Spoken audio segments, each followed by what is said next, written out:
just sitting at the table, and my heart is so at a position of prolonged rest. Been here a while, and my heart is so badly damaged from the torture over and over for years.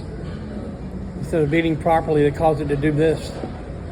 And my heart, my cardiovascular system is so badly damaged that my heart rate skyrockets even when I'm at a position of rest. They've damaged my heart badly.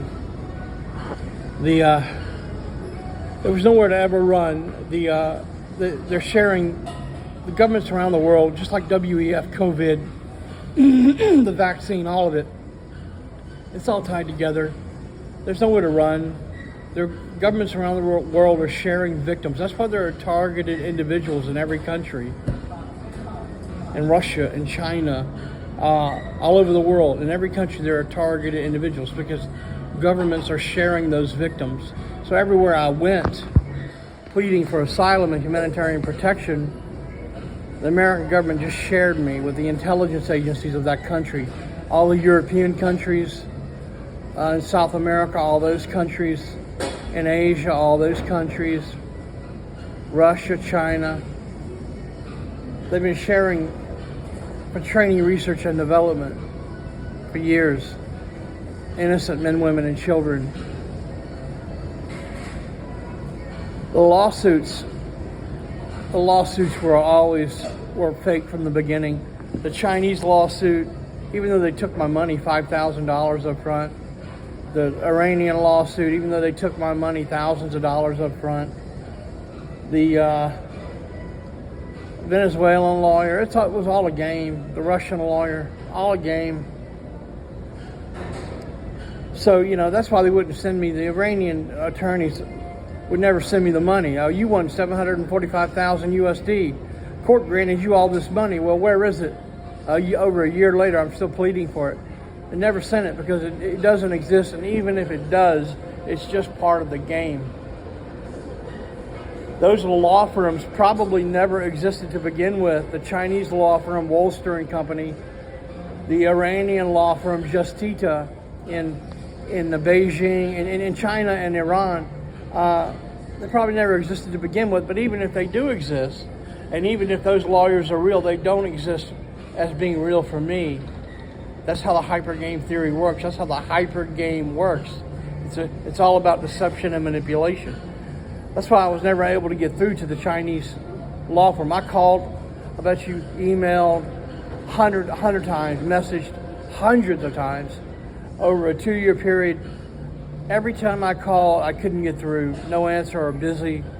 Finally, after 2 years, some guy picked up the phone with an American accent.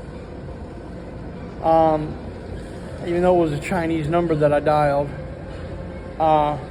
and refused to speak to me. He kept saying something's wrong with my phone, something's wrong with your phone, something wrong with your phone. So they wouldn't talk to me. That's after 2 years of continually trying to reach that law firm in China. Same with the Iranian law firm.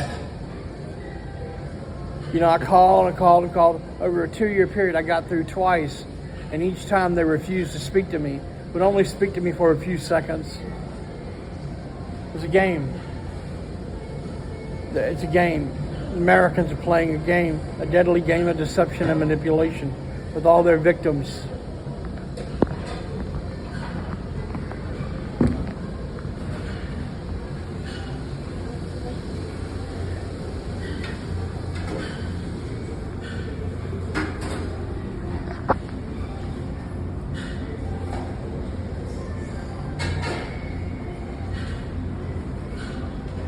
So I guess it's about 8 o'clock in the morning here at the airport in Sao Paulo, Brazil, GRU airport. Forced to go home because I'm beaten up so badly. They beat me up so badly that I have to have surgery in this shoulder. It's already extremely weak. I can't use it properly. This shoulder's not working properly. I was never able to get physical therapy because of the torture. Couldn't function and survive because of the torture. They damaged my heart badly. My hearing is destroyed. They tore my body to pieces with just these internal convulsions over and over, night after night, to where my hands would be convulsing. Now my hand doesn't work properly anymore. They tore up my knees. My knees are injured. I They feel the convulsions constantly, you know, just tearing my body apart, slowly tearing my body apart with these internal convulsions. So the reason I couldn't get any help anywhere I went in the world is because they're sharing victims.